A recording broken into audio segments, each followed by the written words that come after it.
C'est merveilleux, n'est-ce pas? Il y a encore un témoignage.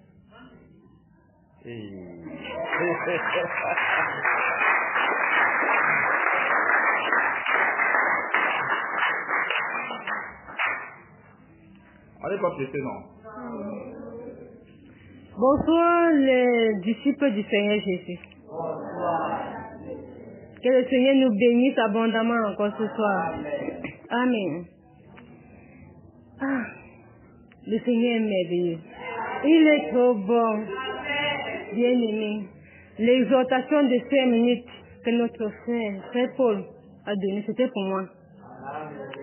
J'ai écouté cette exhortation, j'ai dit Seigneur, tu es merveilleux. Voilà ce que je venais tout à l'heure d'expliquer ça à mon beau, à l'un de mes beaux, qui est à la maison maintenant avec nous.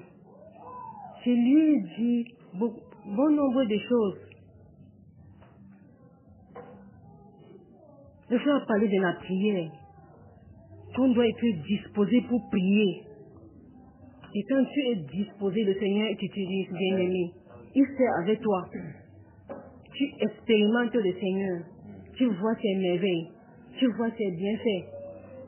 Donc, le témoignage ici, j'ai fait ce témoignage ici à la maison.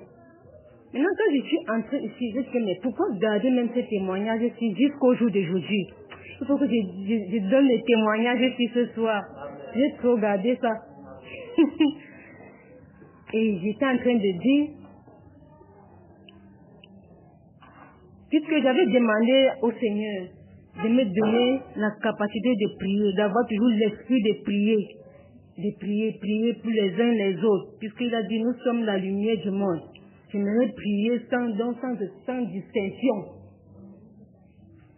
Et c'est comme ça que j'ai commencé à prier pour certaines familles, de suivre les noms, je prie. Et quand le Seigneur a constaté que je suis en train de plaider pour eux en leur faveur, il s'est révélé à moi. Il m'a montré les choses qui devaient arriver à cette famille-là. Donc c'est comme si tu peux faire un songe, tu vois le danger qui va arriver à une famille. Ça tourne 2 jours, le même songe répète. Ça tourne encore 2 jours, le même songe répète. Ça fait 3 fois. Je suis entrée en jeûne, j'ai intercédé à leur faveur que Seigneur, pas de confusion, peu importe ce que l'ennemi a préparé contre cette famille. J'intercède. Je reste en prière. Jusqu'à ce qu'un jour, on se rencontre. La personne dit, oh maman, tu étais même au courant. Je dis non. Je dis par rapport à quoi? Il dit, le Seigneur est bon. Si ce n'était pas la grâce de Dieu, mon enfant mourrait. Donc je ne m'ai pas expliqué que j'avais vu et puis j'ai intercédé. Je rends seulement gloire au Seigneur. Que Seigneur, tu es bon, tu es merveilleux. Je dis, maman, il faut prier pour les enfants. Ce n'est que la prière. Ne cherchez pas la solution ailleurs. Prie pour tes enfants. Donc c'est comme ça qu'on se sépare. Donc elle me dit les choses qui devaient se passer dans sa maison.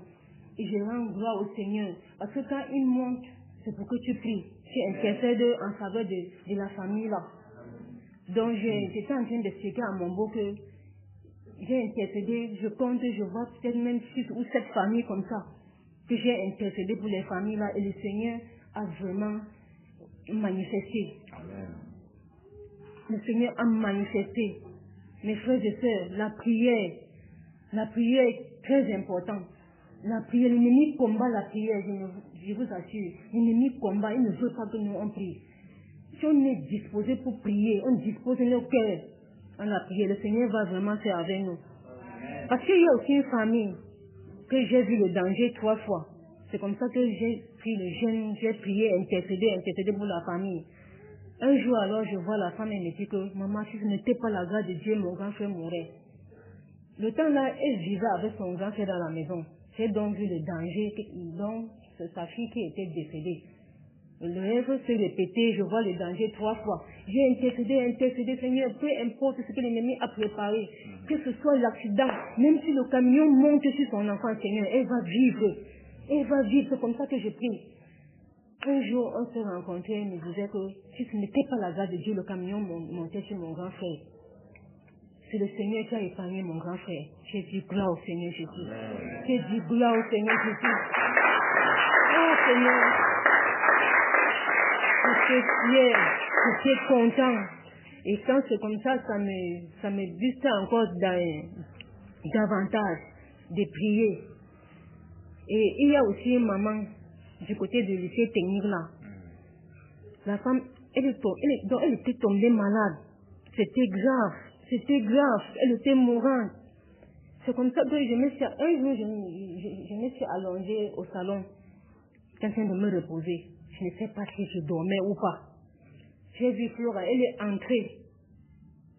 Elle est entrée en vitesse. Maman, je suis au courant. J'ai dit que quoi? Ils ont dit que maman Rachel est décédée. J'ai crié, j'ai dit quoi? Elle est décédée. C'est comme ça que je reviens me dire que donc c'est un songe comme ça là. J'ai mis mes genoux au sol.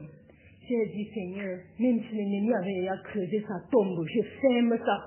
Seigneur, la femme elle ne va pas mourir, elle ne va pas mourir. C'est comme ça que je suis entrée en jeûne, j'ai prié pour la femme là. J'ai intercédé jusqu'à Seigneur. Elle était mourante. Mes frères et sœurs, elle était mourante, elle était partante. C'est comme ça que un jour, je me suis sentie pousser aller chez elle. J'arrive là-bas à Mexico. Hier, j'ai appelé ma fille, l'aînée, pour donner des instructions, comment ils vont rester par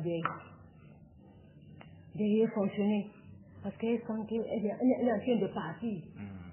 Je dis à la femme que, aussi vrai que le Seigneur est vivant, aussi vrai que le Seigneur pardonne nos péchés, peu importe ce que tu as fait, peu importe, même si tu as tué quelqu'un, le Seigneur va te pardonner. Est-ce que tu crois ça? Alors ma soeur, je crois. Et elle pleurait. Si tu ne vas pas mourir, tu es en parfaite santé. Tu n'es pas malade. Selon moi, tu n'es pas malade. Donc, on s'est exhorté. Et puis, elle se sentit réconfortée, elle était contente. C'est comme ça qu'on s'est séparés. Je suis allée continuer à intercéder pour la femme là. J'ai continué à intercéder jusqu'à ce que... Mais j'ai rentré un jour, me dit que maman, tu sais, j'ai vu ma Rachel. Elle était en train de vouloir emballer son coquille pour déposer au feu. J'ai dit, gloire au Seigneur Jésus.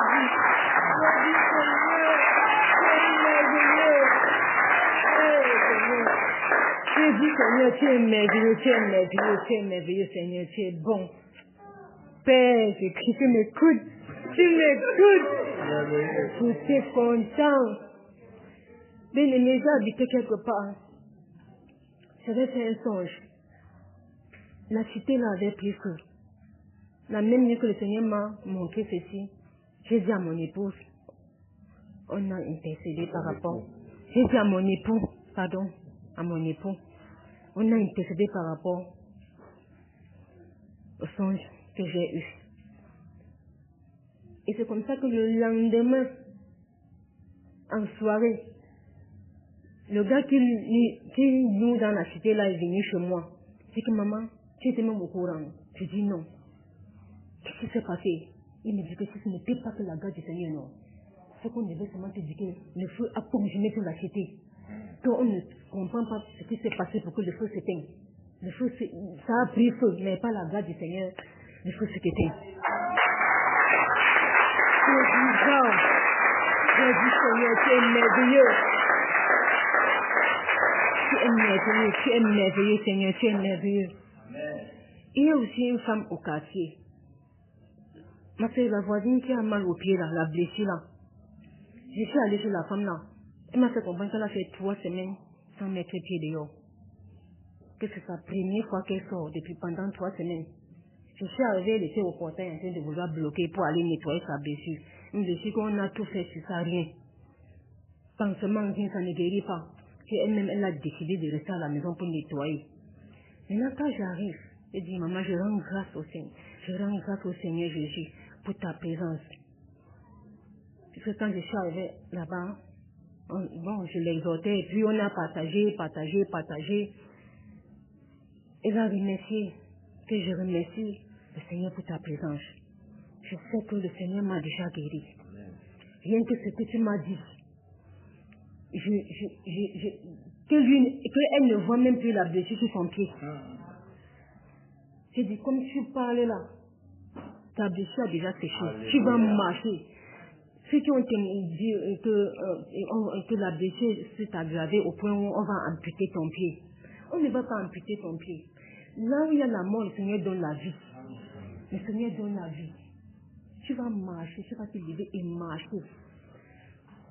Peu importe, même s'il y a la main de l'ennemi derrière cette blessure, ça va sécher. Elle était contente, je suis partie. Frères et sœurs, c'est énorme. Je ne veux pas citer toutes les familles que le Seigneur a montré. Il répète 3 fois. J'intercède. Après, j'entends seulement que ce n'était pas que la grâce du Seigneur, non.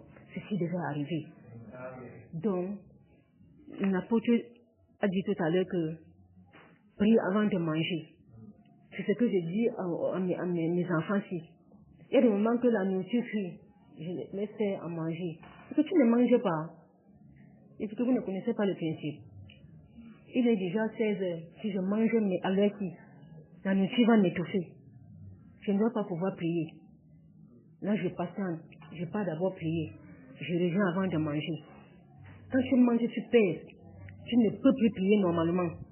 En priant, tu vas rôter. Tu rôtes. C'est une vérité bien aimée.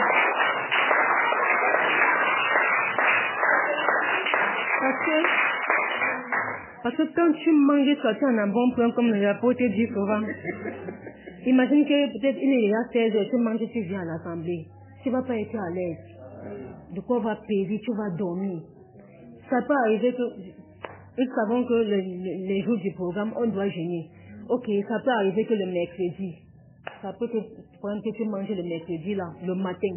Mais sache que tu vas rester jusqu'à ce que tu viens à l'assemblée, tu retournes à la maison avant de manger encore.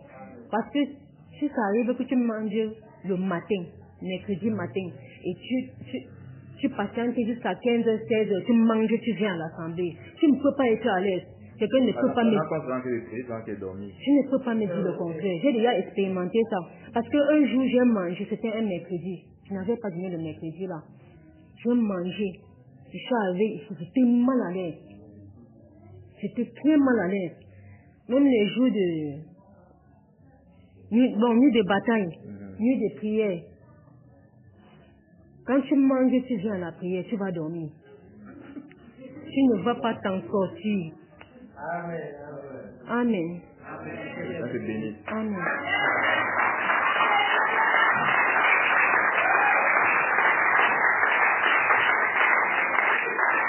Alléluia. C'est merveilleux, n'est-ce pas?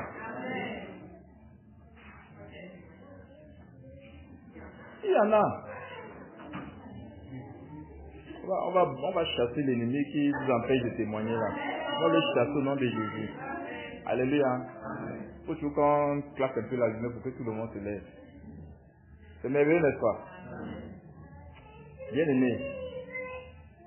L'expérience que la bien-aimée sœur a maintenant avec le Seigneur, que cela soit aussi pour chacun de nous dans nos différents quartiers. Nous ne sommes pas dans le même quartier, n'est-ce pas?